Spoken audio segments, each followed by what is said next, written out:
जी, अस्सलाम वालेकुम। उम्मीद आप सब खैरियत से हैं। अच्छा जी,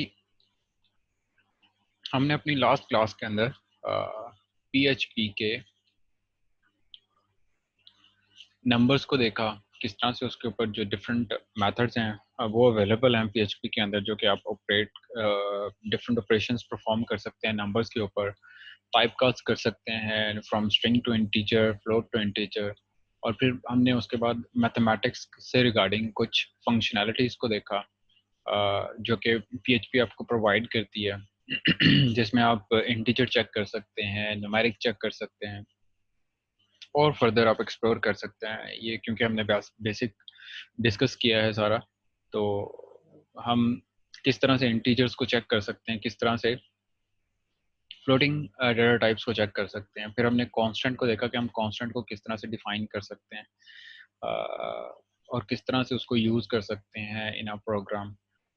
फिर हमने डिफरेंट ऑपरेटर्स को देखा, जिसके अंदर बहुत सारे मुख्तलिफ ऑपरेटर्स थे, जो कि अर्थमेटिक था, असाइनमेंट था, कंपैरिजंस ऑपरेटर थे, इंक्रीमेंट डिक्रीमेंट के ऑपरेटर्स थे और लॉजिकल ऑपरेटर्स। इन सारे ऑपरेटर्स को हमने डिस्कस किया, जो कि ये सारे सी प्लस प्लस के अंदर भी हम देख चुके हुए हैं। ठीक है, इनका यूज़ बिल्कुल सेम वैसा ही है जैसा हम सी प्लस प्लस में भी कर चुके हैं। उसके बाद हमने इफ एल्स की एग्जांपल को किया था, और फर्दर जो है वो हम मूव करते हैं हमारे स्विच स्टेटमेंट की तरफ। ठीक है, इफ एल्स का हमने इस तरह से किया था कि हम करंट डेट जो है वो सिस्टम से गेट कर लेते हैं इन अ स्ट्रिंग, और उस स्ट्रिंग को हम कंपेयर कर लेते हैं विद 10। लेस देन 10 है तो डिस्प्ले कर दे कि the time is less then 10 hours, और अगर वो 20 से बड़ी और 10 से, सॉरी 20 से छोटी और 10 से बड़ी है, जो टाइम वैल्यू हमारे पास आ रही है, तो वो डिस्प्ले कर दे कि time is less than 20।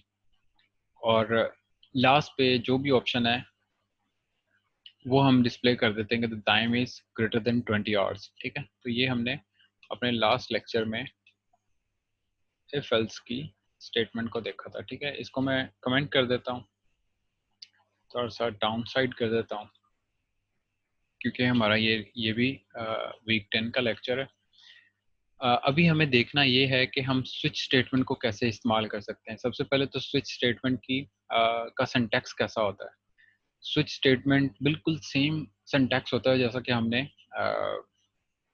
C plus plus के अंदर प्रोग्रामिंग फंडामेंटल्स के अंदर पढ़ा हुआ है। ठीक है, स्विच हम यूज़ क्यों करते हैं, कोई बताएगा मुझे? स्विच हम इसलिए यूज़ करते हैं कि जब हमें बहुत सारे मल्टीपल ब्लॉक्स में से किसी एक ब्लॉक को जो है वो रन करना होता है, सेलेक्ट करना होता है कि ये ब्लॉक जो है वो एग्जीक्यूट होगा। बहुत सारे ब्लॉक्स में से किसी एक ब्लॉक को जब आपने एग्जीक्यूट करवाना होता है तो आप स्विच स्टेटमेंट का यूज़ करते हैं। ठीक है, आए इसके सिंटैक्स को देखते हैं, किस तरह से हम डिफाइन कर सकते हैं स्विच को। सबसे पहले आप लिखते हैं स्विच। ठीक है, और स्विच के आगे आती हैं दो छोटी ब्रैकेट्स उसके बाद इसकी कर्ली ब्रेसेस शुरू हो जाती हैं। ठीक है, यानी कि ये स्विच का ब्लॉक है। इस ब्लॉक के अंदर हर केस डिफरेंट केसेस को डिस्कस करते हैं। स्विच जो है वो कंपेयर करता है डिफरेंट केसेस के साथ। ठीक है, और यहाँ पे आप जिसको कंपेयर करना चाहते हैं वो वेरिएबल पास करते हैं, वो वैल्यू पास करते हैं यहाँ पे। ठीक है, इस जगह पे इन इन स्मॉल ब्रैकेट्स, और उसके बाद आप हर केस को डिफाइन कर लेते हैं। लेट्स सपोज केस मैं यहाँ पे 1 लिख देता हूँ। ठीक है, इसको बाद में हम मोल्ड कर लेते हैं अकॉर्डिंगली। और केस 1 में आप क्या डिस्प्ले करना चाहते हैं, क्या ऑपरेशन परफॉर्म करना चाहते हैं, ठीक है, वो आप बताते हैं। मैं यहाँ पे लिखता हूँ स्टेटमेंट ऑफ केस 1।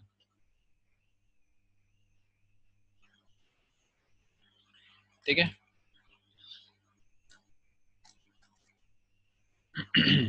और साथ में आप क्या करते हैं, ब्रेक।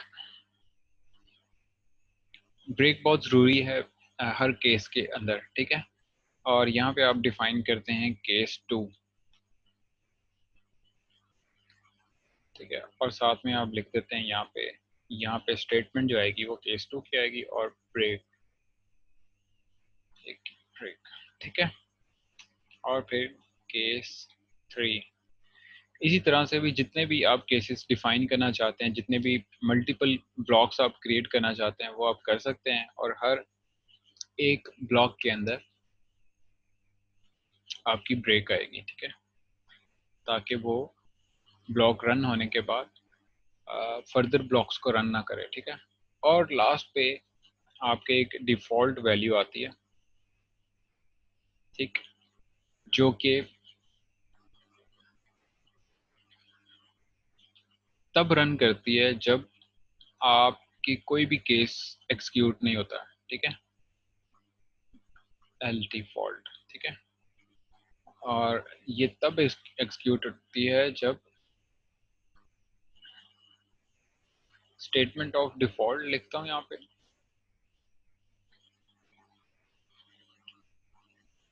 एग्जीक्यूट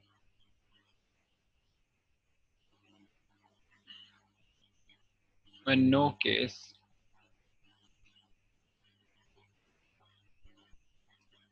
एक्सिक्यूटेड, ठीक है। जब कोई भी केस जो है वो एक्सिक्यूट नहीं होता, तब आपका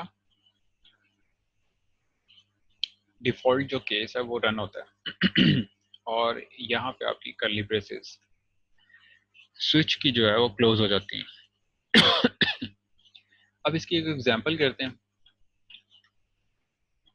एग्जांपल क्या होगी जी कि आप कंपेयर कर लें किसी भी वैल्यू को, जैसे आप मे बी पूछना चाह रहे हैं कि फर्स्ट, सेकंड और थर्ड कौन आया है, ऐसा कुछ, या आपके डिफरेंट फ्लोर्स हैं, आप पूछते हैं कि किस फ्लोर के ऊपर जाना है, तो स्विच स्टेटमेंट के अकॉर्डिंग आप चेक कर लेते हैं कि यूज़र ने क्या टाइप किया और उसके अकॉर्डिंग ऑपरेशंस परफॉर्म कर लेते हैं, ठीक है।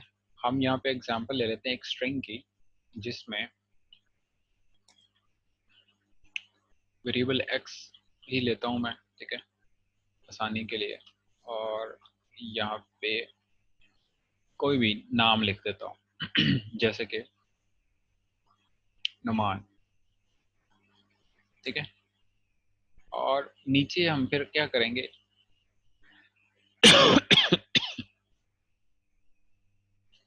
इस x वेरिएबल को यूज करेंगे for to check our cases, ठीक है। केसेस क्या होंगे जी, नुमान है, या नुमान को भी छोड़ते हैं, हम कहते हैं फ्लोर 1, ठीक है, floor dash.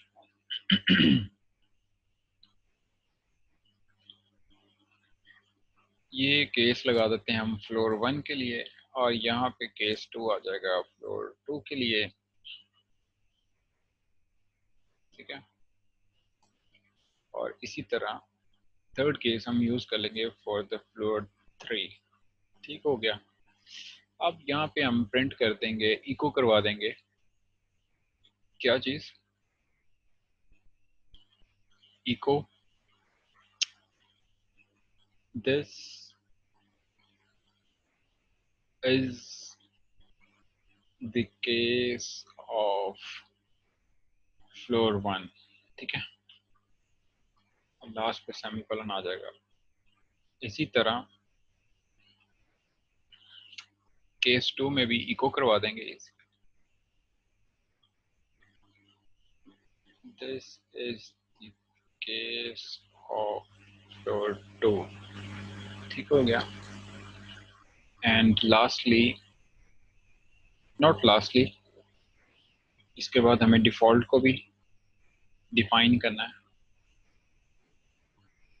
This is the case of floor 3, ठीक है। एंड एट द एंड आप डिफाइन कर देंगे क्या, echo this is the default case.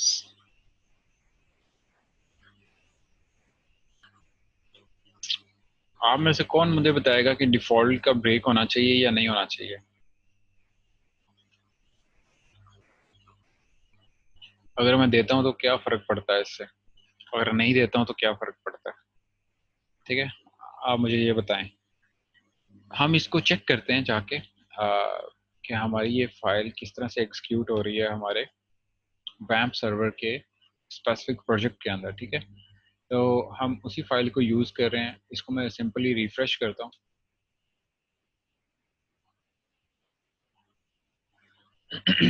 तो हमारा जो वेरिएबल था उसकी वैल्यू फ्लोर 1 थी। तो यहाँ पे जो रन हो रहा है, यहाँ पे जो रिजल्ट्स आ रहे हैं हमारे पास, वो आ रहे हैं this is the case of floor 1, ठीक है। हम उसकी वैल्यू को चेंज करके देखते हैं। फ्लोर क्या करते हैं, फ्लोर कर देते हैं हम फ्लोर 4 कर देते हैं, ठीक है। फिर देखते हैं क्या आंसर आता है। इसको करते हैं हम सेव और अपने ब्राउज़र में जा क्या करते हैं रिफ्रेश।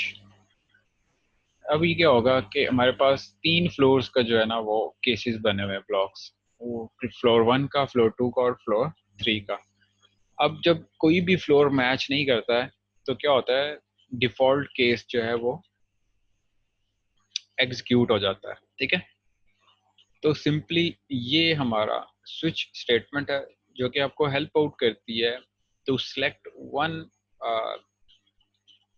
ब्लॉक कह लें केस का जो एग्जीक्यूट होगा, ठीक है। लेट्स सपोज अगर हम यहाँ पे भूल जाते हैं ब्रेक लगाना, देन व्हाट विल हैपन, ठीक है। सारी ब्रेक्स को मैंने ख़त्म कर दिया। अब यहाँ पे मैं फ्लोर 2 कर देता हूँ। होता ये है कि जब आप इस तरह का सिनेरियो क्रिएट कर देते हैं बाय मिस्टेक, तो होता क्या है कि जिस केस को वो सिलेक्ट करता है, जिस केस को वो एग्जीक्यूट करता है, कंपेयर करने के बाद वो वहाँ पे जो है ना उस स्विच को जो है टर्मिनेट नहीं करता है, वो कंटिन्यू रखता है, ठीक है। यहाँ पे अब क्या होगा कि केस सेकंड फ्लोर का, उसके बाद थर्ड फ्लोर का और डिफॉल्ट केस, वो सारे रन करेंगे जहाँ पे भी एक केस ट्रू होता है, ठीक है। तो इसलिए break is very important in the switch statement so that you can terminate in the exact or at the exact point, ठीक है। तो आप लोगों को ब्रेक जो है वो बहुत ज़रूरी है एक स्विच स्टेटमेंट के अंदर, ठीक है। अच्छा,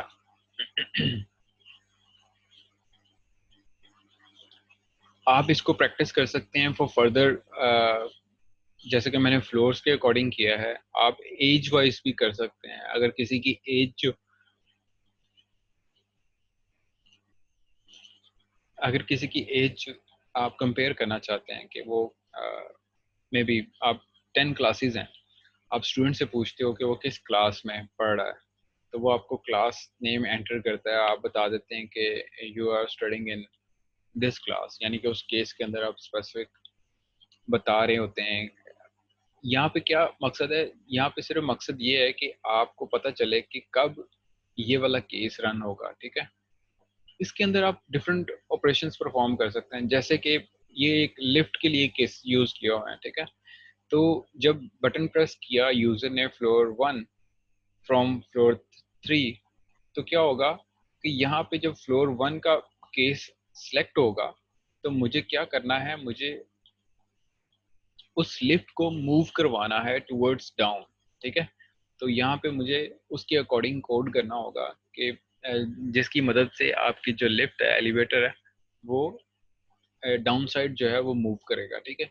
इसी तरह अगर आप फर्स्ट फ्लोर पे खड़े हैं और किसी ने बटन प्रेस कर दिया है फॉर थर्ड फ्लोर, तो क्या होगा कि जो लिफ्ट है या जो एलिवेटर है आपका, वो थर्ड फ्लोर की तरफ मूव करेगा। तो आप उस ब्लॉक के अंदर क्या करेंगे, आप उस ब्लॉक के अंदर अकॉर्डिंगली कोड करेंगे कि जो आपका एलिवेटर है या आपकी लिफ्ट है उसको कहाँ मूव करना है, ठीक है। इसी तरह आप क्लासेस के अकॉर्डिंग डिफरेंट ऑपरेशन परफॉर्म कर सकते हैं। लेट्स सपोज आज के दिन में क्विज है आपकी फर्स्ट क्लास का, असाइनमेंट है आपकी सेकंड क्लास की, और इसी तरह से बाकी क्लासेस के भी कुछ काम है। आप पूछते हैं कि from which class do you belong, ठीक है, किसी भी स्टूडेंट से, तो वो 1 टाइप करता है तो आप कहते हैं you have a quiz for today. कि अगर वो 2 टाइप करता है, you have a pending assignment, ठीक है। तो इस तरह के मैसेजेस जो हैं, इस तरह की जो ऑपरेशंस जो हैं वो आप स्विच की मदद से कोड कर सकते हैं, ठीक है। नेक्स्ट देखते हैं हम लूप्स को। हमने सी प्लस प्लस के अंदर भी लूप्स को पढ़ा हुआ है, हमने फॉर लूप देखा था, वहाँ पे हमने वाइल लूप को स्टडी किया था, हमने डू वाइल को भी स्टडी किया था। मेनली हमने इन 3 लूप्स को जो है स्टडी किया था, ठीक है। इनके अलावा भी कुछ लूप्स हैं, आज हम वो देखते हैं, और इसके साथ ये देखते हैं कि ब्रेक और कंटिन्यू को किस तरह से यूज कर सकते हैं विद इन लूप्स, ठीक है।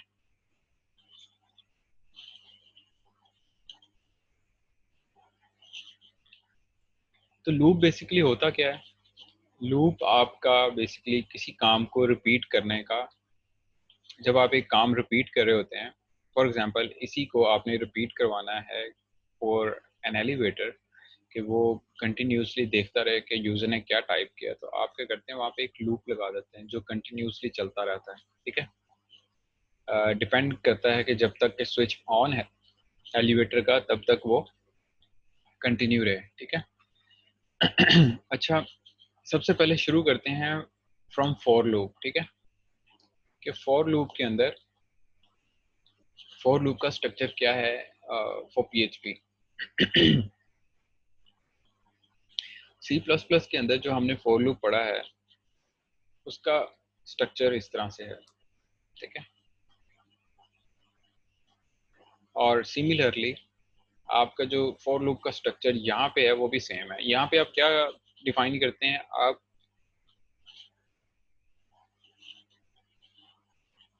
इनिशिएट करते हैं, फिर आप क्या करते हैं, यहाँ पे आप कंडीशन पुट करते हैं, और लास्ट पे आप क्या करते हैं, इंक्रीमेंट INC लिख देता हूँ या डिक्रीमेंट DEC, ठीक है।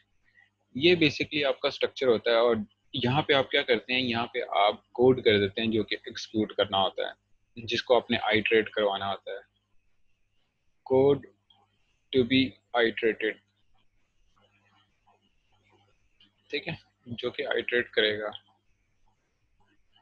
या आइट्रेशन कोड लिख सकते हैं आप, ठीक है। इसकी एग्जांपल भी देखते हैं कि किस तरह से हम एक लूप को यूज कर सकते हैं। जैसे कि हमने सिंपल वे से एक टेबल को प्रिंट करना था, हम यहाँ पे डिफाइन कर देते हैं एक वेरिएबल, मैं x को ही यूज करता हूँ फॉर सिंप्लिसिटी। आपने टेबल प्रिंट करवाना है, ठीक है, और 5 का टेबल लेट्स सपोज प्रिंट करवाना है। तो कंडीशन यहाँ पे आप कहाँ तक प्रिंट करवाना चाहते हैं, 10 तक प्रिंट करवाना चाहते हैं, तो आपका जो $x है शुड बी लेस देन 11, ठीक है, क्योंकि आप 10 तक प्रिंट करवाना चाहते हैं। और इंक्रीमेंट हम यहाँ पे कर देते हैं जी $x को प्लस प्लस कर देते हैं, ठीक है। और यहाँ पे जो हमारा कोड है उसको हम लिख देते हैं, उसको क्या लिखेंगे जी यहाँ पे, कि इको करे, इको कर दे क्या इको करे जी, 5 का टेबल आपने प्रिंट करवाना है, 5x, यहाँ पे क्या आएगा, $x, ठीक है। फिर क्या आएगा, इक्वल्स, अब क्या आएगा, 5 मल्टीप्लाई बाय आपका साथ में क्या आएगा, $x आएगा, ठीक है। तो आप क्या करेंगे, यहाँ पे कंकैटिनेट कर देंगे, क्योंकि आप यहाँ पे मल्टीप्लाई करवाना चाहते हैं, और किसको मल्टीप्लाई करवाना चाहते हैं, x को, ठीक है। वो आपका रिजल्ट यहाँ पे आ जाएगा। इसके साथ एक हम नेक्स्ट लाइन का BR भी ऐड कर देते हैं, ताकि हर लाइन के ऊपर जो है ना सेपरेटली आपको टेबल जो है वो वाज़ेह हो, ठीक है जी। इसको सेव करते हैं और चेक करते हैं जाके अपने ब्राउज़र के अंदर कि ये हमें किस तरह का व्यू दे रहा है, ठीक है। फॉर लूप को आप डिफरेंट वे से यूज़ कर सकते हैं। उसकी एक एग्जांपल अभी हमने की है, जो कि टेबल को प्रिंट करवाना है हमने, 10 टाइम्स, ठीक है। यहाँ पे एरर आ रहा है syntax error, unexpected small bracket है, कहाँ पे, लाइन नंबर 11 के ऊपर, ठीक है। तो इस तरह के एरर से भी आप लोग सीखें कि वो एरर क्यों आता है, ठीक है। तो देखते हैं, डिबग करते हैं।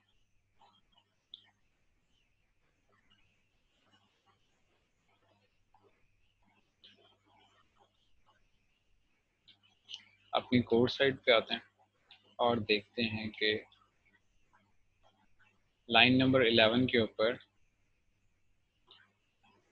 हाँ जी, हमने सेमीकोलंस को यूज करा था, ना कि कॉमास को, ठीक है।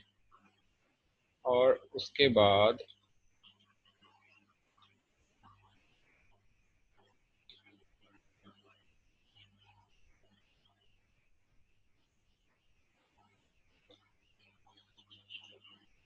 हम इसको भी कंकैटिनेट कर देते हैं, ठीक है, ताकि आपका जो कोड है वो प्रॉपर्ली रन हो।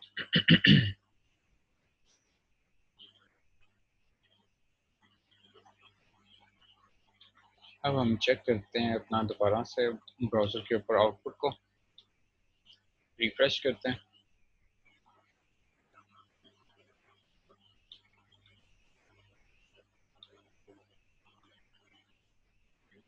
अनएक्सपेक्टेड .5,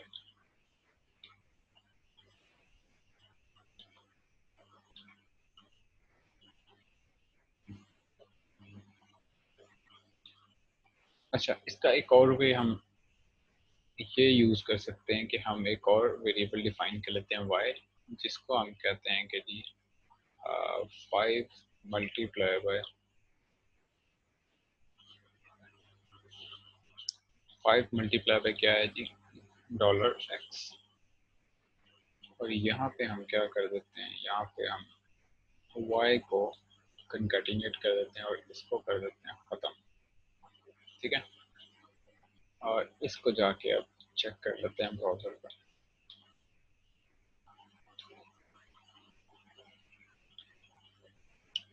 ठीक है, इस रीज़न की वजह से भी जो डेवलपर्स हैं वो प्रेफर करते हैं या सजेस्ट करते हैं कि आप कंकैटिनेशन का जो साइन है उसको यूज़ करें, ना कि आप क्या करें कि आप उसी एक स्ट्रिंग के अंदर वेरिएबल्स भी डिफाइन कर दें। उससे क्या होता है, कंफ्यूजन क्रिएट हो जाती है, ठीक है। तो इसलिए कंकैटिनेशन के जो साइंस हैं उनको यूज़ करें, कंकैटिनेट करें आपके वेरिएबल्स को विद द स्ट्रिंग, ठीक है। अब ये 5 का टेबल है जो कि डिस्प्ले हो रहा है, ठीक है। इसी तरह आप फॉर लूप को यूज़ करके मुख्तलिफ और एग्जांपल्स जो हैं वो भी कर सकते हैं। इसमें फॉर लूप बेसिकली तब यूज़ करते हैं जब आप एक कंडीशन को वेरीफाई करना होता है आपने, लाइक मे बी आप 100 टाइम्स कुछ काम करवाना चाहते हैं, ठीक है। मे बी आप फॉर अ सर्टन ड्यूरेशन एक काम कराना चाहते हैं, तो आप फॉर लूप को यूज़ करते हैं, ठीक है।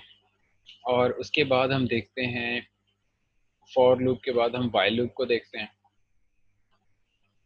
ठीक है। और इसी कोड की मदद से, यानी कि हम 5 का जो टेबल हमने ड्रॉ किया है, हम वही 5 का टेबल जो है वाइल लूप को यूज़ करते हुए करते हैं। ये जितनी भी बातें मैं आपको बता रहा हूँ पीएचपी से रिलेटेड, माइट भी आपके जहन में एक क्वेश्चन हो कि हम क्यों इस तरह के कोड कर रहे हैं इन HTML वेब पेजेस के अंदर। तो वेब पेजेस के अंदर जब आप डायनामिक वेबसाइट्स की बात करते हैं, तो पीएचपी बेसिकली आपको फैसिलिटी प्रोवाइड करती है कि आप अपनी वेबसाइट को डायनामिक कर सकें, ऑन सर्टन इनपुट्स आप कुछ आउटपुट्स दिखा सकें, ठीक है।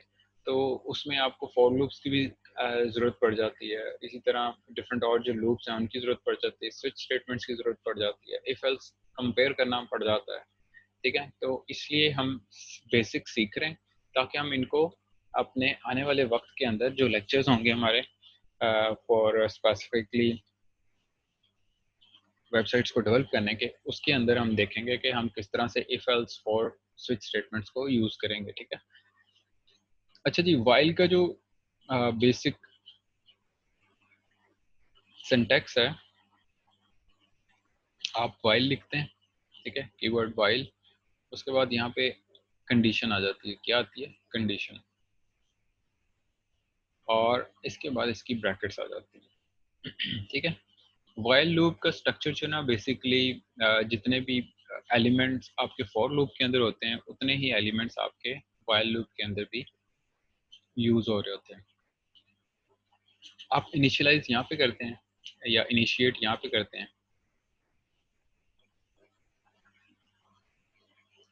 और उसके बाद आप क्या करते हैं, वाइल लूप के अंदर या तो इंक्रीमेंट करते हैं INC या DEC, डिक्रीमेंट करते हैं। ठीक है, तो ये बेसिकली तीन एलिमेंट्स आपके वाइल लूप के साथ काम कर रहे होते हैं वाइल लूप को आइट्रेट कराने के लिए। ठीक है, सबसे पहले आइट्रेट के अंदर उसी तरह से डॉलर साइन और x को हम डिफाइन कर लेते हैं फ्रॉम 1, और यहाँ पे कंडीशन हम लगा देते हैं, ये कंडीशन भी सेम वही इस्तेमाल कर लेते हैं जो कि लेस देन 11 तक। ठीक है, ये देखता रहे वाइल लूप के, या ये कंडीशन वेरीफाई होती है। अब फॉर लूप बेसिकली स्पेसिफिक है फ्रॉम 1 to 11। ठीक है, जो भी आपने डिफाइन कर दिया, इनिशिएट कर दिया और साथ में कंडीशन को वेरीफाई कर रहे हैं, लाइक फॉर लूप स्पेसिफिकली काम कर रहा होता है आइट्रेशंस के ऊपर। वाइल लूप के अंदर भी आइट्रेशंस होती हैं, लेकिन आपकी जो वैल्यू है वो किसी भी वक्त 11 अचीव कर सकती है। यानी कि आप यहाँ पे इसकी एग्जांपल अभी हम कर लेते हैं, पहले हम इसको कोड कर लें, और इसमें सिंपली मैं इसी दो स्टेटमेंट्स को कॉपी कर लूँगा क्योंकि मुझे इन्हीं की ज़रूरत है। और साथ में एक और चीज़ जो इंक्रीमेंट और डिक्रीमेंट है, इसकी जगह पे मैं क्या करूँगा, dollar sign x plus plus कर दूँगा। ठीक है, अब मैं प्ले करता हूँ अगेन, और यहाँ पे मैं इको कर देता हूँ एक लाइन को, ताकि मुझे पता चले कि ये वाइल लूप है। ठीक है,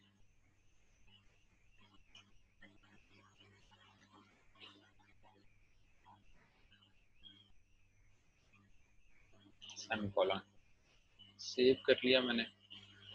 अब जो है वो हम कंडीशन वेरीफाई कर लेते हैं, इसको ब्राउज़र के ऊपर चेक करते हैं जाकर।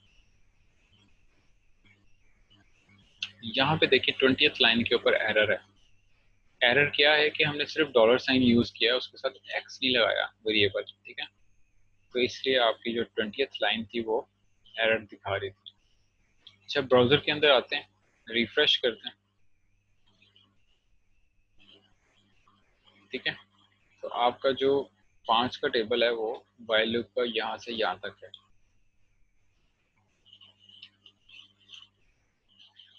अच्छा, वापस आते हैं अपने कोड साइड पे और देखते हैं कि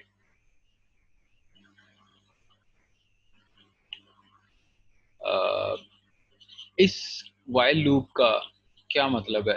अब लेट्स सपोज मैं यहाँ पे चेंज कर देता हूँ, इसको कमेंट करके मैं डॉलर साइन x की वैल्यू को क्या कर देता हूँ, 12 कर देता हूँ।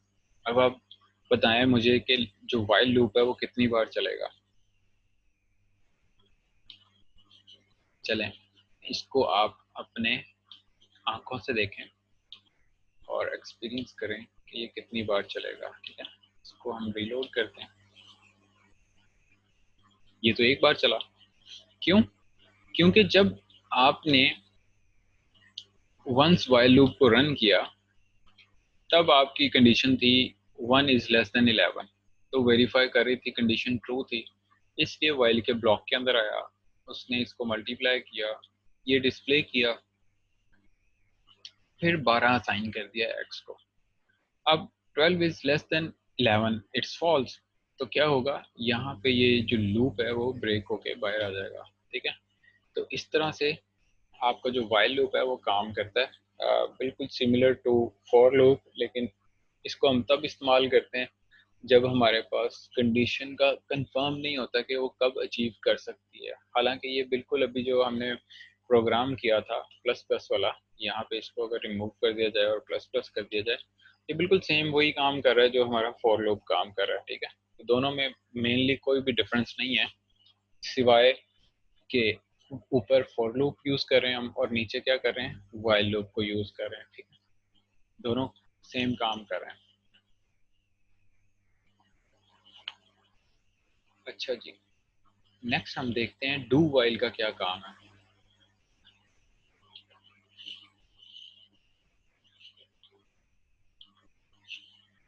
मैं इसी को कॉपी करता हूँ और इसको रिप्लेस कर लेते हैं यहाँ पे विद डू वाइल। इको करवाते हैं डू वाइल,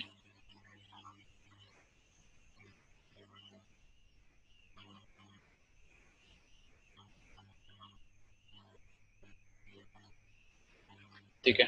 अच्छा जी, उसके बाद डू वाइल का पहले सिंटैक्स देख लेते हैं क्या होता है, ठीक है। उसके बाद हम जो है ना वो इसकी एग्जांपल को थोड़ा सा कंसीडर करते हैं। डू वाइल के अंदर डू पहले लिखते हैं और उसके बाद इसकी ब्रैकेट्स शुरू हो जाती हैं, ठीक है। ब्रैकेट शुरू हो जाती हैं और इसके अंदर आप कोड लिखते हैं to be executed in iteration, in iteration, ठीक है। और ये जो करली ब्रेसेस हैं इसके लास्ट पे आप लिखते हैं वाइल, ठीक है। इसलिए इसका डू पहले आता है और वाइल बाद में आता है, क्योंकि इसका नाम अभी बिल्कुल सेम इसी को रिप्रेजेंट करता है कि डू पहले आ रहा है और वाइल बाद में आ रहा है, ठीक है। तो डू वाइल क्या करता है कि डू पहले आता है विच रिप्रेजेंट्स कि भाई यहाँ से लूप स्टार्ट हो रहा है, और फिर आप वाइल लिखते हैं। यहाँ पे क्या करते हैं, आप कंडीशन लगा देते हैं, ठीक है, सिंपल। और जो इंक्रीमेंट और डिक्रीमेंट है वो आप इनसाइड ऑफ द बॉडी करते हैं, INC या DEC, ठीक हो गया। इसको भी मैं कमेंट कर देता हूँ ताकि ये हमें बाद में डिस्टर्ब ना करे, ठीक है जी। ये आपका डू वाइल का बेसिक एक क्या कहते हैं इसको, स्ट्रक्चर है सिंटैक्स का, कि आप किस तरह से डू वाइल को लिखेंगे। और एट द स्टार्ट आप क्या करते हैं, इनिशिएट कर देते हैं, ठीक है। अब इसी एग्जांपल को हम थोड़ा सा सॉरी इसी सिंटैक्स को थोड़ा सा मोल्ड करते हैं और देखते हैं कि कहाँ कहाँ पे क्या क्या डिफाइन करना होता है। और हमने प्रिंट क्या करना है, मैंने जो है प्रैक्टिस के लिए 5 का टेबल ही प्रिंट करना है इसको भी यूज़ करते हुए। तो $x को दोबारा से इस्तेमाल करेंगे, उसको 1 असाइन कर देंगे। उसके बाद वो डू वाइल में आएगा, डू वाइल में क्या करेगा, डू वाइल में सेम यही काम करेगा जो वो हमारे लिए ऊपर कर रहा था, ठीक है। यहाँ पे हम इसको पेस्ट कर देंगे और इसको यहाँ से निकाल देते हैं, ठीक है। काम क्या कर रहा है, काम वही कर रहा है कि 5 को मल्टीप्लाई कर रहा है आपके $x के साथ, उसकी वैल्यू को y में सेव करवा रहा है और टेबल को डिस्प्ले कर रहा है। कंडीशन क्या आ जाएगी, कंडीशन भी सेम वही आ जाएगी कि लेस देन 11, ओके। और इसमें क्या होता है कि यहाँ पे सेमीकोलन आता है, ठीक है। अब इसको रन करके देखते हैं।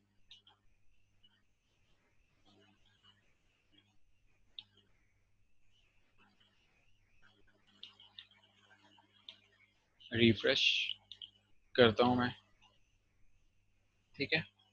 ये मेरा फॉर लूप है, ये मेरा वाइल लूप है, और ये क्या है, मेरा डू वाइल लूप है, ठीक है।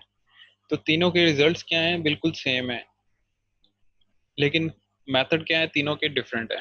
तीनों की जो सिंटैक्स है वो डिफरेंट है, ठीक है। डिफरेंट तरीके से हमने डिफाइन किया, काम लेकिन तीनों सेम कर रहे हैं।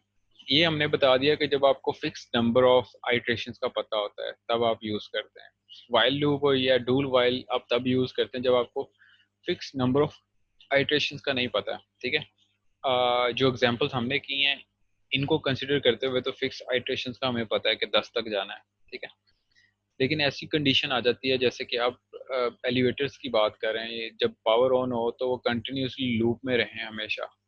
तो उस सिनेरियो के अंदर क्या होता है कि आप कंडीशन लगा देते हैं जब तक पावर ऑन है या इमरजेंसी बटन दबा नहीं हुआ तब तक क्या है, एलिवेटर अपना काम करती रहे, वो जो भी बटन दबाता है फ्लोर 1 2 3 में से, वो अकॉर्डिंगली क्या करती रहे, वो अकॉर्डिंगली उन डिफरेंट फ्लोर्स के ऊपर अपने आप को मूव करवाती रहे, ठीक है।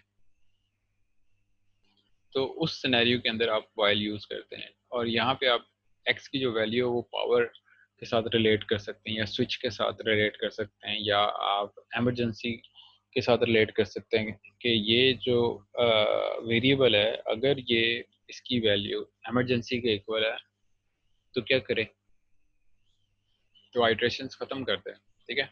लिफ्ट को मूव करवाना, एलिवेटर को मूव करवाना बंद कर दें, ठीक है। ये आपका जो है वो वाइल लूप है।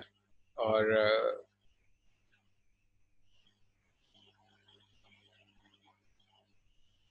एक और लूप होता है, उससे पहले हम रेस को देखते हैं कि रेस किस तरह से डिफाइन करते हैं, ठीक है।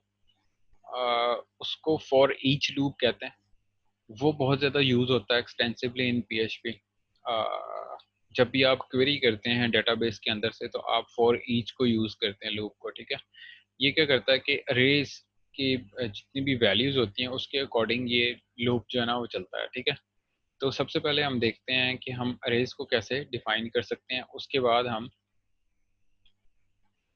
फॉर ईच को यूज़ करेंगे, ठीक है। अब अरे को डिफाइन करने के लिए सिंपली क्या करना होता है, हमें एक अरे कीवर्ड लिखना होता है, और साथ में आप स्मॉल ब्रैकेट्स के अंदर जितने भी एलिमेंट्स उस अरे के आप यूज़ करने वाले हैं या आप डिफाइन करने वाले हैं, वो आप सेपरेट कर देते हैं विद कॉमास, ठीक है। अच्छा,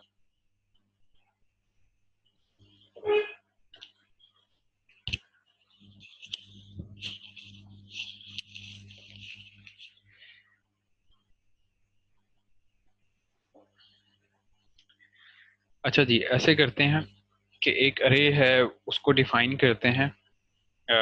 लेट्स सपोज कलर्स की अरे है, ठीक है। कलर्स इक्वल्स, आप लिखते हैं अरे कीवर्ड, और इसकी ब्रैकेट के अंदर आप वैल्यूज डिफाइन कर देते हैं कॉमा सेपरेटेड के साथ, ठीक है।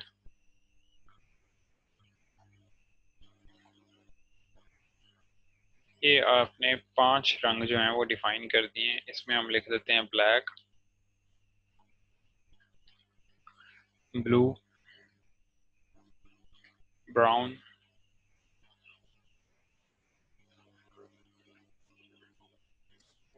येलो एंड पिंक, ठीक है। ये हमने एक अरे कलर्स की डिफाइन की है, और उस अरे को अगर मैंने किसी एलिमेंट को एक्सेस करना है तो हम क्या करते होते हैं, अरे के इंडेक्स डिफाइन करते होते हैं। उस इंडेक्स के जरिए से हम वैल्यूज को या तो चेंज करते हैं या उन वैल्यूज को एक्सेस करते हैं, ठीक है। तो फॉर एग्जांपल इसकी इंडेक्स कहाँ से स्टार्ट होती है, अरे की 0 टू उसके साइज का -1, ठीक है। तो हम यहाँ पे इको करके देखते हैं, और इको करने के बाद हम क्या करते हैं, इको करने के बाद हम ये करते हैं कि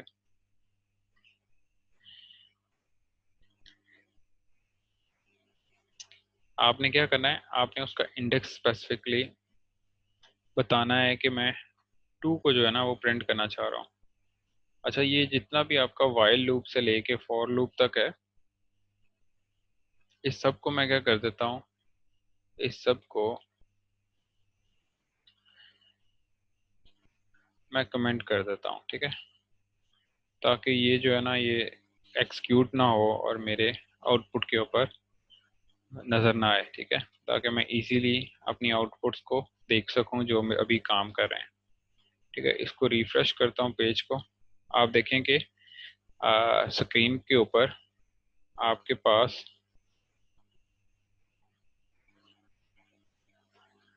जो वेरिएबल है वो क्या है, ठीक है। अच्छा, इस वक्त जो डिस्प्ले हो रहा है आपके पास वो हो रहा है एरर। एरर अगर आप देखें तो एरर में लिखा हुआ है कि आपका जो वेरिएबल है वो अनडिफाइंड है, ठीक है। आपने जो वेरिएबल बताया है वो एग्जिस्ट नहीं करता है। तो चेक करते हैं चल के कि क्यों एग्जिस्ट नहीं करता है, ठीक है। वापस आते हैं कोड पार्ट पे, क्योंकि हमने कलर के नाम से इसको डिफाइन किया है, ये कलर्स है, ठीक है, कलर्स। और यहाँ पे हमने एक रंग को कलर बताया हुआ है, ठीक है। तो यहाँ पे लास्ट पे ऐसा आ जाएगा। और वापस चलते हैं ब्राउज़र पे, ब्राउज़र एंड पेज को रिफ्रेश करते हैं। अभी देखें कि वो किस इंडेक्स को एक्सेस करके उसको प्रिंट कर रहा है, ब्राउन को, क्योंकि हमने 012 सेकेंड इंडेक्स को हमने एक्सेस किया था, ठीक है, जो कि दूसरे नंबर वाली आपकी इंडेक्स थी, ठीक है। अच्छा जी, वापस आते हैं अपने कोड में। इसी तरह आप क्या कर सकते हैं, इस अरे के ऊपर डिफरेंट ऑपरेशंस परफॉर्म कर सकते हैं अकॉर्डिंगली, ठीक है। कि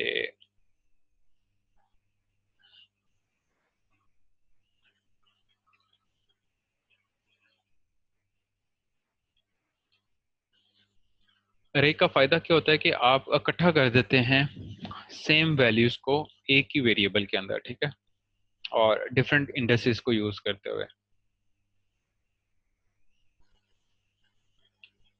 और उसके अकॉर्डिंग आप काम कर रहे होते हैं, ठीक है। अच्छा, इसमें डिफरेंट फंक्शंस हैं जो कि आप यूज़ कर सकते हैं, जैसे कि आपने स्ट्रिंग के ऊपर हमने फंक्शंस परफॉर्म किए थे, और फंक्शंस को जो है वो कॉल किया था, और उन्होंने आपको रिक्वायर्ड जो है वो रिजल्ट दिए थे। इस तरह से आप जो है वो यहाँ पे भी डिफरेंट यूज़ कर सकते हैं, ठीक है। और उनमें से एक काउंट है, आप काउंट कर सकते हैं कितने नंबर ऑफ एलिमेंट्स हैं, उसके अकॉर्डिंग आप लूप जो है वो चला सकते हैं, ठीक है। यानी कि आपको हर एक एलिमेंट को प्रिंट करना है, तो आप सिंपली काउंट कर लें कि how many number of elements are there in a specific array. तो उसके अकॉर्डिंग फिर आप फॉर लूप को यूज़ कर लें और उसके हर इंडेक्स को वहाँ पे प्रिंट करवा दें, ठीक है।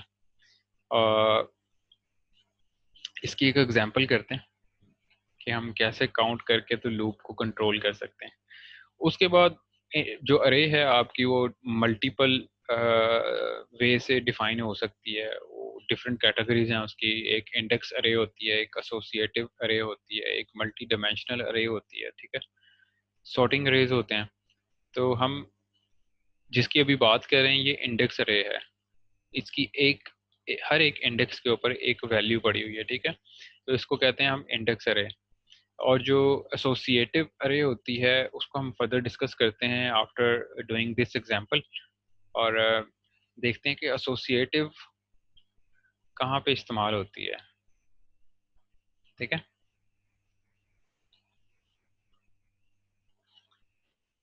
अच्छा जी, हम एक वेरिएबल सी, उसमें वैल्यू रख देते हैं काउंट की। काउंट किसको करना है जी, आपने काउंट आपने कलर्स को करना है, ठीक है।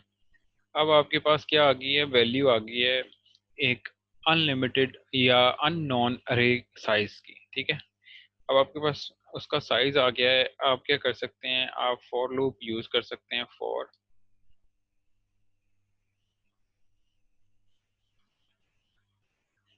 $x=1 semi colon, $x is less then $C।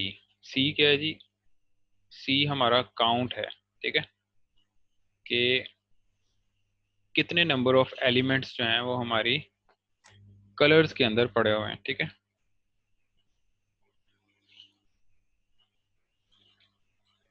और तीसरा इसमें एलिमेंट होता है जी हमारा इंक्रीमेंट होता है, और इंक्रीमेंट किसको कर रहे हैं, हम एक्स को कर रहे हैं। यहाँ पे हम कर्ली ब्रेसेस को यूज कर लेते हैं और यहाँ पे प्रिंट कर देते हैं, इको कर देते हैं, सॉरी, किसको, कलर के हर एक एलिमेंट को, कलर्स। और इसके अंदर आ जाएगा हमारा $x, ठीक है, एक्स हमारी इंडेक्स हो जाएगी। अगर एक्स को हम एज अ इंडेक्स यूज करना चाहते हैं तो हमें इसको जीरो से इनिशिएट करवाना पड़ेगा, ताकि हम जीरो टू उसका साइज -1 तक एक्सेस कर सकें सारे एलिमेंट्स को, ठीक है। अच्छा जी, सिंपल ये हो गया, और इसके साथ हम एक स्ट्रिंग कंकैटिनेट कर देते हैं जो कि नेक्स्ट लाइन की होगी, ठीक है। इसको अब मैं जाके रन करता हूँ, एक्सिक्यूट करता हूँ अपने ब्राउज़र में, रिफ्रेश, और देखें कि क्या रिजल्ट्स आते हैं। ठीक है, ब्राउन ब्लैक के साथ जो लिखा हुआ है वो पहले वाला रिजल्ट है, उसको हमने रिमूव नहीं किया था इसलिए वो आ रहा है।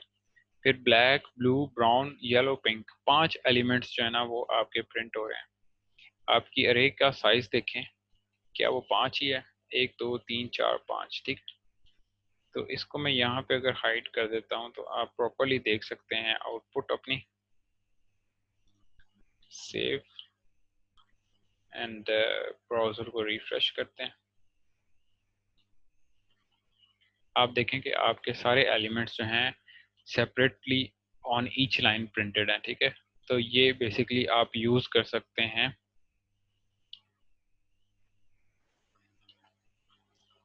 अपने डिफरेंट ऑपरेशंस परफॉर्म करने के लिए। ठीक है, ये भी हो सकता है कि मैं इसको यहाँ से उठाऊं और इसको रिप्लेस कर दूं इसके साथ। ठीक है, और इसको कर दूं ख़त्म। इससे क्या होगा कि मेरा जो कोड है वो थोड़ा सा छोटा हो जाएगा और मुझे समझने में आसानी होगी। काम ये वही कर रहा है, सिर्फ मैंने उसका जो वेरिएबल है उसको रिप्लेस कर दिया है एक्चुअल के साथ। रिफ्रेश करें, आपके पास रिजल्ट्स जो है ना वो सेम वही आएंगे जो पहले थे। ठीक है, क्योंकि कोई भी चेंज हमने नहीं की थी सिवाय वेरिएबल को रिप्लेस कर दिया विद एक्चुअल वैल्यू के साथ। ठीक हो गया।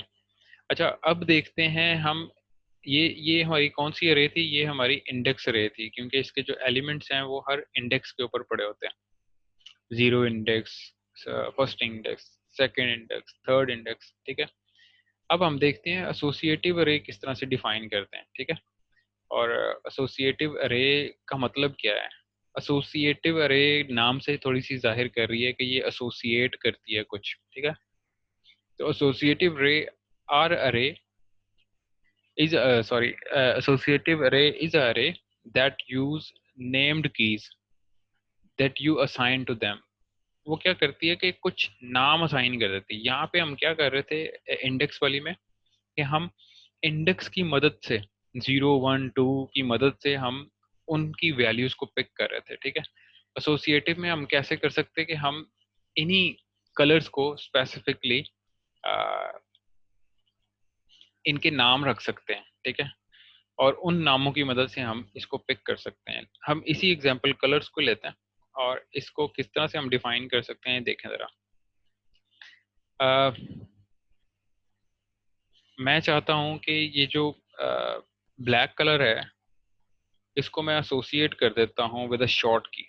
ठीक है, शॉर्ट की क्या होती है जी? शॉर्ट की ये होती है कि मैं BL लिखूं जब,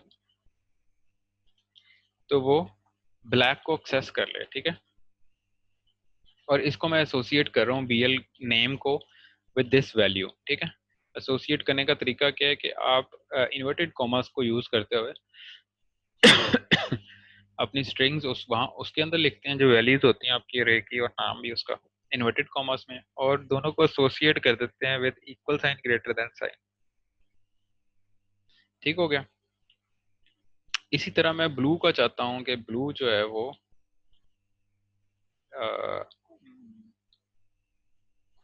BU के साथ एक्सेस कर पाऊँ मैं। ठीक है, इक्वल्स ग्रेटर देन साइन, और ये जो है ये BR के साथ मैं एक्सेस कर पाऊँ। ठीक है, येलो का E के साथ मैं एक्सेस कर सकूँ, YE। ठीक हो गया जी। और लास्ट पे हमारा पिंक रह गया, उसको पाई के साथ कर लेते हैं, PI, एंड लाइक दिस। ये क्या है जी? ये मेरी एसोसिएटिव अरे है जिसको जिसकी हर वैल्यू को मैंने एसोसिएट कर दिया है। अब यहाँ पे कंफ्यूजन ये है कि इसका मैं फॉर लूप कैसे चलाऊंगा, क्योंकि मैं इसको इंडेक्स की मदद से गेट नहीं कर रहा है। इसको मैं कैसे गेट कर रहा हूँ? इसको मैं अपने स्पेसिफिक छोटे छोटे कीवर्ड्स जो मैंने डिफाइन किए हैं उनकी मदद से गेट कर रहा हूँ। ठीक है, तो मुझे क्या करना पड़ेगा? मुझे इस लूप को मैं ख़त्म करता हूँ क्योंकि इसका मकसद नहीं है अब।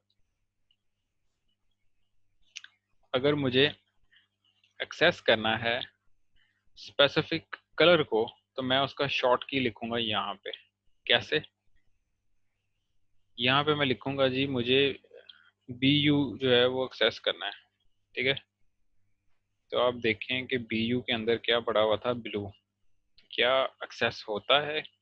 क्या हमने जो एसोसिएटिव अरे है वो सही से डिफाइन की है? इसको रिफ्रेश करते हैं।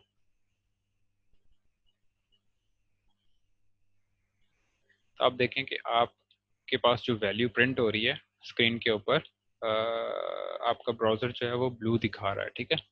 तो आप इस तरह से अपनी अरेज को एसोसिएट कर सकते हैं, ठीक है।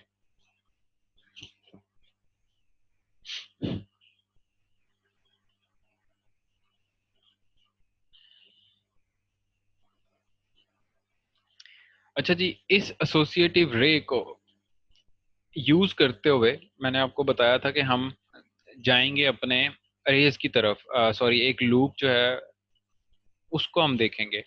तो वो जो लूप है वो बेसिकली फॉर ईच लूप के नाम से जो है उसका कीवर्ड है। तो फॉर ईच लूप को देखें हम किस तरह से डिफाइन कर सकते हैं, ठीक है।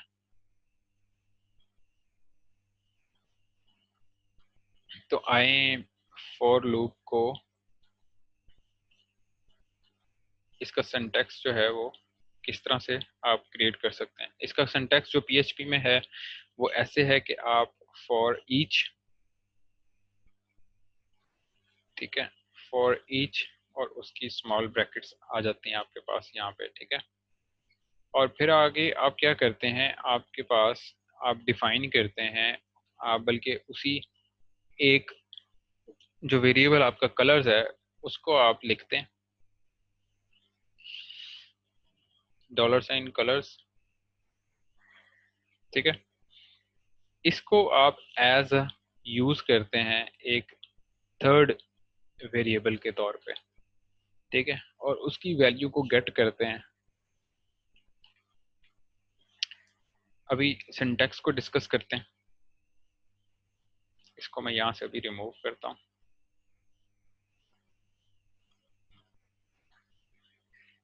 इसके अंदर आप क्या करते हैं, आप एक अरे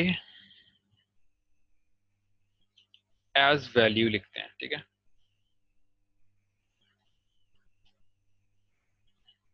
ये कंडीशन है बेसिकली जो कि वेरीफाई होती है, ठीक है।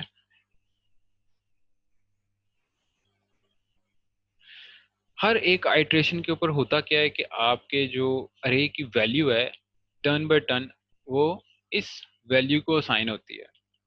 इस अरे की जो भी यहाँ पे अरे आप डिफाइन करेंगे हर एक आइट्रेशन के ऊपर उसकी जो नेक्स्ट वैल्यू होगी वो वैल्यू को असाइन होगी, और ये लूप चलता रहेगा तब तक जब तक कि अरे खत्म नहीं हो जाती, ठीक है।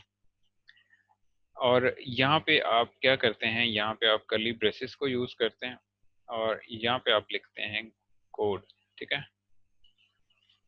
अच्छा जी, अब हम वापस आते हैं कि हमने जो कलर्स डिफाइन किए थे उनकी वैल्यूज को कैसे गेट करना है, ठीक है। तो यहाँ पे हम डिफाइन करते हैं सबसे पहले हमारी अरे, ठीक है।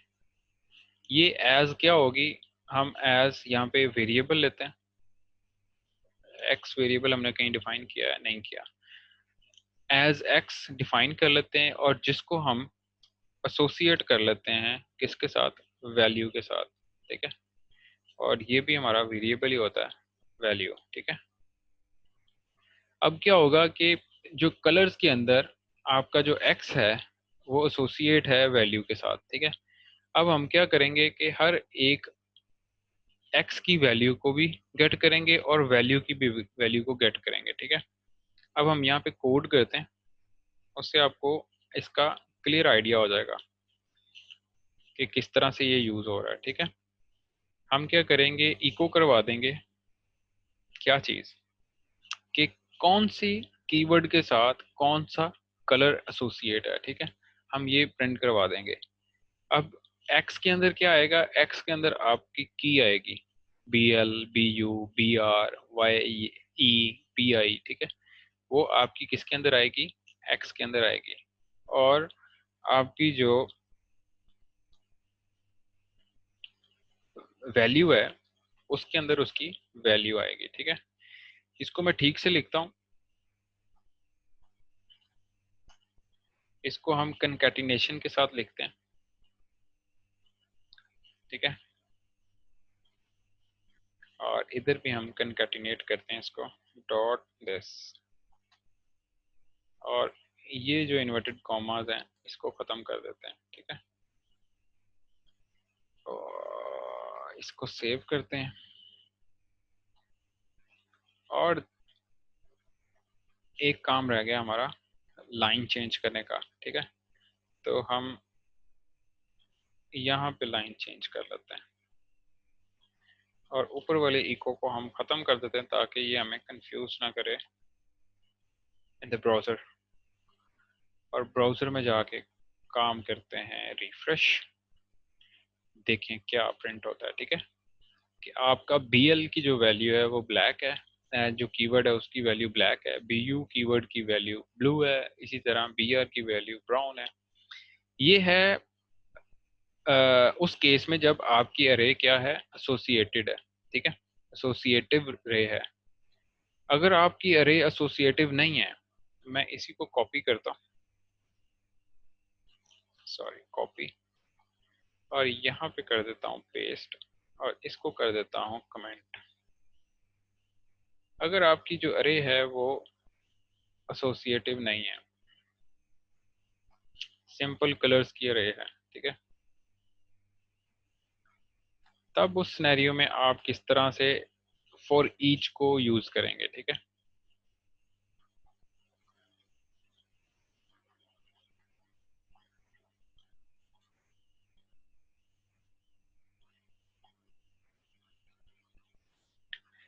जी, आप आपकी जो कलर्स के नाम से अरे है वो डिफाइन हो गई है इंडेक्स के तौर पे, ठीक है। अब आप क्या करेंगे कि फॉर ईच को यहाँ से आप जो एसोसिएटिव का जो आइकन्स हैं उसको ख़त्म कर देंगे, सिंपल। और यहाँ पे आप क्या करेंगे, यहाँ पे आप सिंपल उसकी वैल्यूज़ को प्रिंट करते जाएंगे हर एक लाइन के ऊपर, ठीक है। ये क्या करता है कि जब तक आपकी अरे ख़त्म नहीं होती तब तक आपका लूप चलता रहता है फॉर ईच, ठीक है। और इसको हम रिफ्रेश करते हैं अपने ब्राउज़र में, तो आप देखें कि आपके सिर्फ कलर्स रह गए हैं, ठीक है, क्योंकि ये इंडेक्स्ड अरे है। तो इंडेक्स अरे के लिए फॉर ईच कैसे इस्तेमाल करते हैं, और साथ में अगर आपकी एसोसिएटिव अरे है तो उसमें आप फॉर ईच कैसे इस्तेमाल करते हैं, ये आपने याद रखना है, ठीक है। फंक्शन किस तरह से डिफाइन करते हैं, ये हमारा लास्ट टॉपिक है। इसके बाद हम क्लास क्लोज करते हैं, और फिर जो है फर्दर नेक्स्ट वीक में इस सारे जितने भी हमने इस वीक में प्रैक्टिस की है उसको रिपीट करते हैं।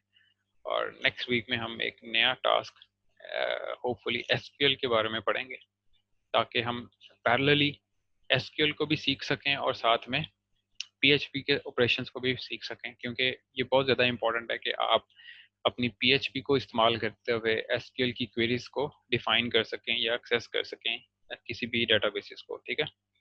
अच्छा, फंक्शंस क्या होते हैं? फंक्शंस बेसिकली एक ऐसा सेट ऑफ कोड होता है जो कि आप चाह रहे होते हो कि वो अगर वो रिपीट हो रहा है बार बार, तो आप क्या करते हैं कि बार बार उसको कोड नहीं करते हैं, बार बार कोड करने की बजाय आप उसका एक ब्लॉक डिफाइन कर लेते हैं, और उस ब्लॉक को आप कॉल कर लेते हैं सिंपली। जैसे कि आपने दो नंबर्स को ऐड करना है 20 दफ़ा, तो आप हर जगह पे a+b नहीं कर रहे होते, आप सिंपल सम लिखते हैं, और सम के अंदर a+b को डिफाइन कर देते हैं, और वो क्या करता है कि आपको रिजल्ट प्रोड्यूस कर देता है कि दो नंबर्स का सम ये होता है, ठीक है।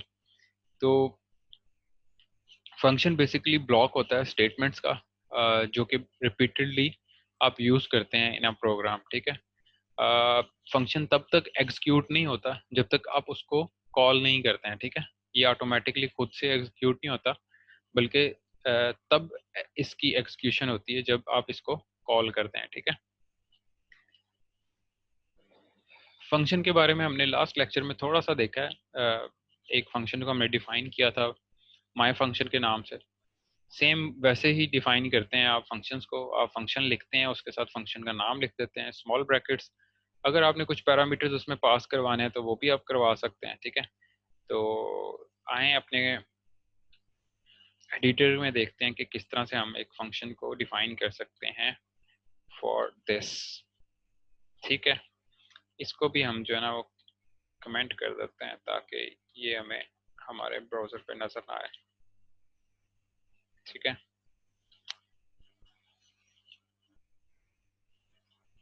डन हो गया। अच्छा जी, यहाँ पे हम अब डिफाइन करते हैं अपना फंक्शन। अच्छा, फंक्शन को कैसे डिफाइन करते हैं? आप फंक्शन को ऐसे डिफाइन करते हैं कि आप सबसे पहले कीवर्ड लिखते हैं फंक्शन, और यहाँ पे आप लिख देते हैं मे बी सम,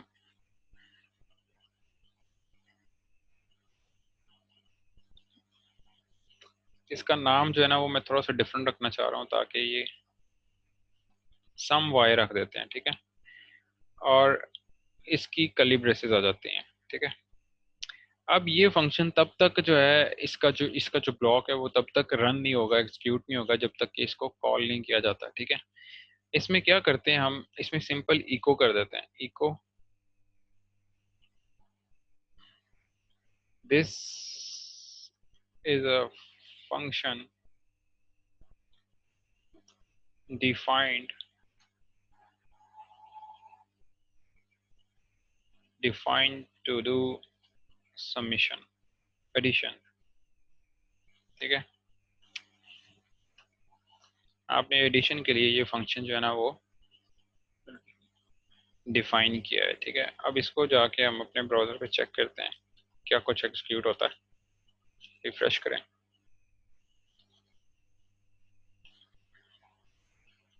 कोई भी चीज़ जो है वो आपके डिस्प्ले में नहीं है, क्योंकि ये फंक्शन तब तक एग्जीक्यूट नहीं होगा जब तक आप इसको कॉल नहीं करते हैं। तो कॉल करने के लिए सिंपल आप उसका नाम लिखते हैं सम वाई, और साथ में ब्रैकेट्स और लास्ट पे सेमी कोलन, ठीक है। अब ये फंक्शन कॉल होगा और जो भी इसके अंदर लिखा होगा वो रिटर्न हो, सॉरी वो एग्जीक्यूट होगा, ठीक है। अब फर्दर ये फंक्शन हमने अपनी पहली क्लास में भी डिफाइन किया था, ठीक है। अब दूसरी तरफ ये कर सकते हैं हम, एक तो पहले इसकी आउटपुट देख लेते हैं, दूसरा ये देखते हैं कि हम पैरामीटर्स किस तरह से पास कर सकते हैं एक फंक्शन के अंदर, ठीक है। रिफ्रेश कर देता हूँ और यहाँ पे आप देखेंगे कि लाइन प्रिंट हो जाएगी, जो लाइन बेसिकली हमने उस फंक्शन के अंदर लिखी है। अब हम पैरामीटर्स किस तरह से पास कर सकते हैं? लेट्स सपोज यहाँ पे मैं एक वेरिएबल डिफाइन कर देता हूँ जो कि कलर है, ठीक है। और यहाँ पे मैं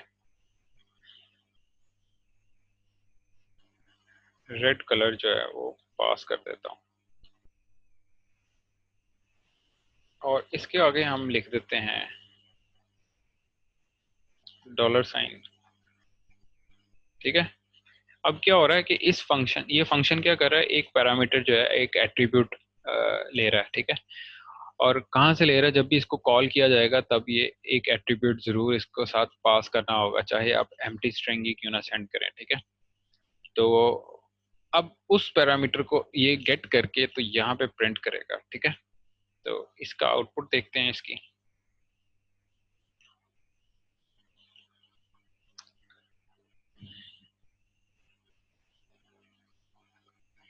ठीक है, आपका जो रेड है वो आगे लिखा गया है, ठीक है।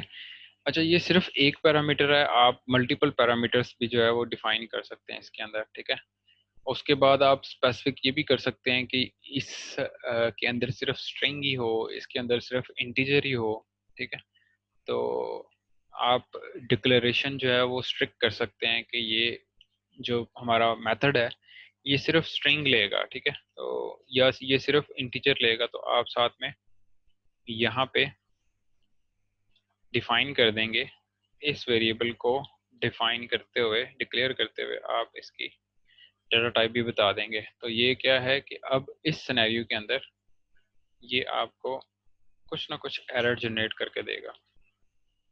क्योंकि आपने जो उसको स्ट्रिक्ट कर दिया, उसको लिमिट कर दिया फॉर इंटीजर, और आप जब उसको कॉल कर रहे हैं उस मेथड को, तो आप उसको कॉल कर रहे हैं विद अ स्ट्रिंग, तब जो है वो एरर प्रोड्यूस होगा। ठीक है, तो इस तरह से आप कर सकते हैं। जैसे कि आपने दो नंबर्स का सम करना है, आपको अगर यूज़र स्ट्रिंग भेज देता है तो आपके पास एरर जनरेट हो जाए। ठीक है, वो सम जो है वो पॉसिबल नहीं है इस तरह से। ठीक है, तो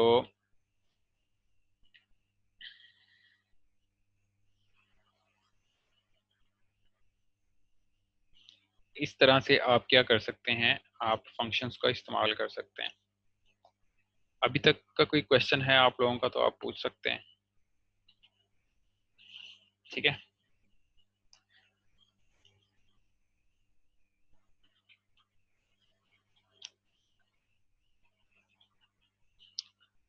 चलिए जी, यहाँ पे क्लोज करते हैं। इस वीक की क्लासेस को क्लोज करते हैं। इसको ज़रूर प्रैक्टिस करें, और नेक्स्ट वीक से एक नई एक्टिविटी स्टार्ट होने जा रही है। वो एक्टिविटी ये हुआ करेगी कि हर क्लास के अंदर आपसे कुछ ना कोई एक्टिविटी करवाई जाएगी। कोई क्विज होगा, या कोई ऐसा क्वेश्चन पूछा जाएगा जिसका आंसर जो है ना, वो जो स्टूडेंट भी देगा उसकी सेशनल के मार्क्स जो है ना वो इंक्लूड होंगे। ठीक है, होपफुली एक्टिविटी ऐसे ही होगी कि आपको 5 या 10 मिनट दिए जाएंगे फॉर अ स्मॉल क्विज। उस क्विज में एक सवाल हो सकता है, 10 सवाल हो सकते हैं, लेकिन उसकी जो मार्किंग है वो डिपेंड करती है, वो मैटर करती है कि आप लोग जो है वो नंबर हासिल करें, ताकि आपके जो सेशनल्स हैं वो इंक्रीज हो सके, आप कहीं सेशनल्स में लूज ना कर जाएं। ठीक है, तो ज़रूर पार्ट लें, क्लास में आएँ, और नेक्स्ट वीक से जो है ना हमारी जो क्लासेस हैं वो इसी तरह से, जैसे हम पहले मिड से पहले रेगुलर क्लासेस कर रहे थे, वैसे ही हमारी रेगुलर क्लासेस होंगी। और इवेंचुअली मेरा ये तरीका यही रहा है हमेशा से कि मैं ऑनलाइन क्लासेस जो है वो लाइव स्टूडेंट्स के साथ ही लेता हूँ। तो इन केस अगर कोई ऐसा मसला ना हो तो माइट बी इंटरनेट की अनअवेलेबिलिटी, या ऐसी अनाउंसमेंट हो पावर आउटेज की, तो उसको टैकल करते हुए थोड़ा सा कभी कभी ऐसा होता है कि आप प्री रिकॉर्डिंग्स कर लेते हैं और उसको शेयर कर देते हैं। ठीक है, जैसे कि आज का सिनेरियो है। अ, तो इंशाल्लाह नेक्स्ट वीक मिलते हैं। अपने लेक्चर्स में अपने लेक्चर्स को ज़रूर देखें, और दूसरा इनको प्रैक्टिस ज़रूर करें। जब तक प्रैक्टिस नहीं करेंगे तब तक आप जो है वो सीखेंगे नहीं, और सीखेंगे नहीं तो कुछ भी नहीं मिलेगा आपको। और हर टॉपिक जो है ना वो डिपेंड कर रहा होता है आपने लास्ट क्या किया था। ठीक है, तो अपना ख्याल रखें। इंशाल्लाह नेक्स्ट वीक मुलाकात होगी आप लोगों से। अस्सलाम वालेकुम।